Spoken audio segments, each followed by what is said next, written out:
WWE world wrestling entertainment में premium live event hello इन अ cell over हो चुका है और यहाँ पे हेल इन अ सेल देखने के बाद मेरे को लगा कि भाई क्यों मैंने इतना बड़ा पेपर व्यू को सवेरे उठ के देख लिया। मतलब इससे ज्यादा बेकार हेल इन अ सेल मैच मैंने आज तक नहीं देखा। मैं 2008 से WWE देखता आ रहा हूँ और ये मेरी लाइफ का सबसे बेकार हेल इन अ सेल वाला एक्सपीरियंस रहा है। अब आज मैं इस हेल इन अ सेल मैच के बारे में बात करने वाला हूँ और क्यों मैंने इसको सबसे बेकार हेल इन अ सेल मैच बोलता हूँ।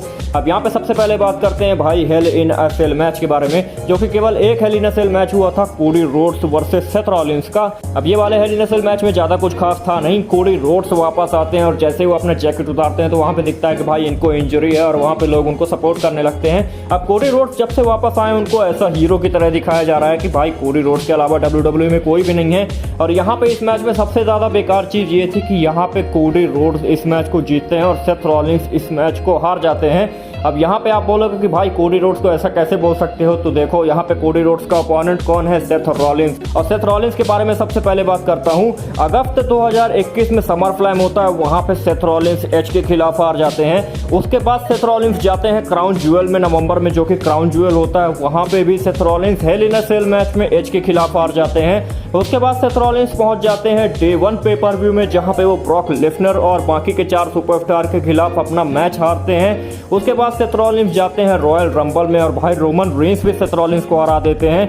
उसके बाद सेथ रॉलिंस के पास इतनी ज्यादा लॉसेस हो गई, वहां पे भी WWE से रहा नहीं गया। सेथ रॉलिंस को रेसलमेनिया में दिखाया जाता है और वहां पे रिटर्न करते हैं कोडी रोड्स। अब भाई कोडी रोड्स को इतना ज्यादा सपोर्ट था तो सेथ रॉलिंस क्या करते बेचारे, उनको एक बार फिर से बलि का बकरा बना दिया और यहाँ पे सेथ रॉलिंस रेसलमेनिया में हार जाते हैं। उसके बाद बैकलैश में कोडी रोड्स एक बार फिर से सेथ रॉलिंस को हराते हैं और यहाँ पे हेल इन अ सेल मैच में भी सेथ रॉलिंस को हरा दिया। लगभग पिछले 9 से 10 पेपर व्यू सेथ रॉलिंस ने लड़े हैं और पिछले 10 के 10 पेपर व्यू में सेथ रॉलिंस को हार का सामना करना पड़ा है। तो यार देखो कुछ इस तरीके से WWE ट्रीट कर रही है सेथ रॉलिंस को। और as a wrestling fan, real wrestling fan, जब मैं ये देखता हूँ कि भाई सेथ रॉलिंस एक ऐसा सुपरस्टार जो कि WWE में रोमन रेंस से टक्कर ले सकता है, रोमन रेंस के बराबर का उसका स्टारडम है और रोमन रेंस से ज्यादा अच्छा वो रेसलिंग स्किल्स भी उनकी अच्छी है। और जब रोमन रेंस ने ल्यूकीमिया के कारण WWE छोड़ दी थी वहां पे 2018 और 19 में रोमन रेंस की जगह को सेथ रॉलिंस ने पूरा किया।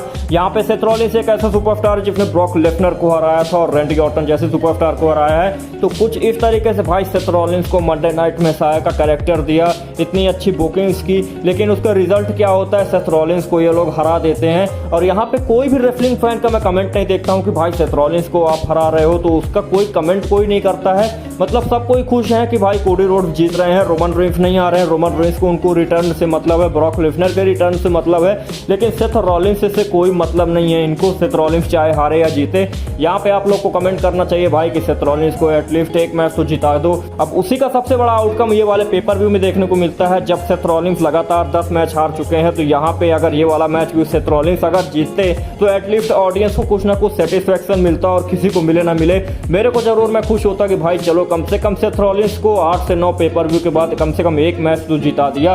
और देखो यहाँ पे कोडी रोड्स इंजर्ड थे, उन्होंने अपनी इंजरी दिखाई, तो यहाँ पे इंजर्ड कोडी रोड्स अगर हार जाते तो सेथ रॉलिंस वैसे भी एक हील का कैरेक्टर है, तो वहां पे सेथ रॉलिंस को अगर जीत भी जाते तो वहां पे कोई दिक्कत नहीं होती, अगला एक बार फिर से सेथ रॉलिंस का मैच रख देते।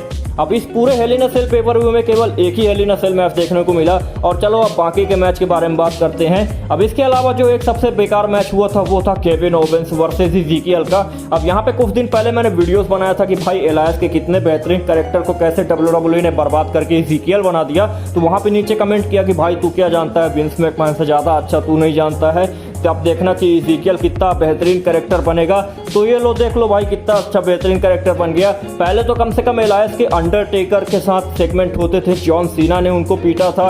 रोमन रेंस के साथ सेगमेंट होते थे, रैंडी ऑर्टन सबसे बड़े बड़े सुपरस्टार के साथ वो सेगमेंट किया करते थे। अब यहाँ पे स्पॉटलाइट देखो, इज़ेकियल को मैच मिलता है केविन ओवेंस के साथ और वहां पे भी केविन ओवेंस ने हरा दिया। अब केविन ओवेंस के लिए ठीक तो है भाई, कम से कम केविन ओवेंस को जिताना बहुत जरूरी है, लेकिन भाई इज़ेकियल को अगर आपने कैरेक्टर चेंज करके दिया है तो उस कैरेक्टर को भी जॉबर की तरह ट्रीट कर रहे हैं। कम से कम अगर केविन ओवेंस की जगह कोई एक दूसरा सुपरस्टार होता वहां पे इज़ेकियल जीत जाते, तो कम से कम WWE ने जो एलायस को इज़ेकियल बनाया है कुछ इसका सक्सेसफुल देखने को मिलता हमें आउटकम, लेकिन यहाँ पे इज़ेकियल के साथ भी एकदम कचड़ा कर दिया।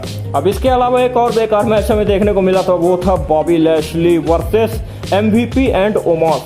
अब ये वाला मैच इतना ज़्यादा बेकार था कि इस मैच में कुछ था नहीं। अब यहाँ पे एक ऐसा स्पॉट आया जहाँ पे बॉबी लेस्ली बैरिकेड के ऊपर खड़े थे और ओमास दौड़ के उनको स्पीयर देते हैं। अब मेरे को समझ में नहीं आया कि ये स्पीयर था अथवा क्रॉस लाइन थी, क्या करने की कोशिश कर रहे थे। खैर उनको कैसे कैसे करके ढकेल दिया उस बैरिकेड में।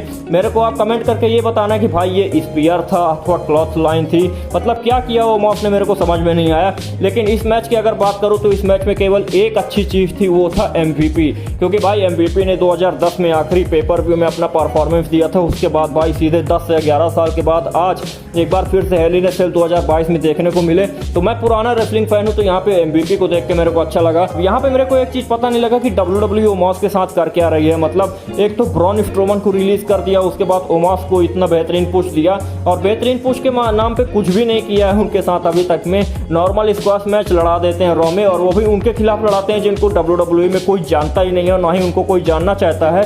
अब ओमास से लोग कंप्लेन करते हैं भाई कि देखो ब्रॉन स्ट्रोमन के बराबरी का तो ये सुपरस्टार नहीं है, और मैं एग्री भी करता हूँ कि ब्रॉन स्ट्रोमन की जितनी रिंग वर्किंग थी, ब्रॉन स्ट्रोमन जितने तरीके से मैच लड़ते थे, उसका आधा भी 50% भी ब्रॉन स्ट्रोमन का ओमास डिलीवर नहीं कर सकते हैं। लेकिन उसके बाद भी बॉबी लेस्ली ने ओमास को स्पीयर मारा और MVP को हरा दिया। यहाँ पे बॉबी लेस्ली को स्ट्रॉन्ग दिखाना था, बहुत ही अच्छा था, लेकिन कम से कम ओमास को यहाँ पे कुछ और तरीके से बुक किया जा सकता था।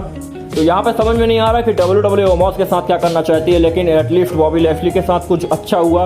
और यहाँ पे बॉबी लेस्ली ने आखिरी में चैंपियनशिप भी उठा दी और अपना नामांकन दर्ज करा दिया। भाई हाँ चलो मैं भी अब चैंपियनशिप के पीछे पड़ूंगा, लेकिन पीछे पड़ेंगे किसके, रोमन रेंस के पास दोनों चैंपियनशिप, और रोमन रेंस तो है ही नहीं इस मैच में। आई होप आपको ये वाला वीडियो अच्छा लगा होगा, और आप कमेंट करके मेरे को बता देना कि बाकी के मैचेस कितने ज़्यादा अच्छे थे। उनके बारे में बात करना बेकार है, इतने भी ज़्यादा अच्छे मैचेस नहीं थे। इससे ज़्यादा मैंने डिसअपॉइंटिंग हेल इन अ सेल मैच आज तक नहीं देखा है, और उसका सबसे बड़ा रीज़न है जिस तरीके से WWE ने सुपरस्टार्स के कैरेक्टर को बिल्ड किया, जिस तरीके से WWE ने सुपरस्टार्स को बुक किया, और जिस तरीके से ये पूरा पेपर व्यू का मोमेंटम था। कहीं पे लगा भी नहीं कि लोग इतने इंगेज्ड दिखे। और यहाँ पे इस हेल इन अ सेल की रेटिंग्स आपको देखने को मिल जाएगी। जब डाउन रेटिंग्स देखोगे ना तो आप मेरी बात से एग्री कर दोगे। आई होप आपको ये वीडियो अच्छा लगा होगा। वीडियो अगर अच्छा लगा है तो भाई सपोर्ट करो और सब्सक्राइब कर दो चैनल को। पुराने वीडियोस देख लेना, अच्छे लगेंगे।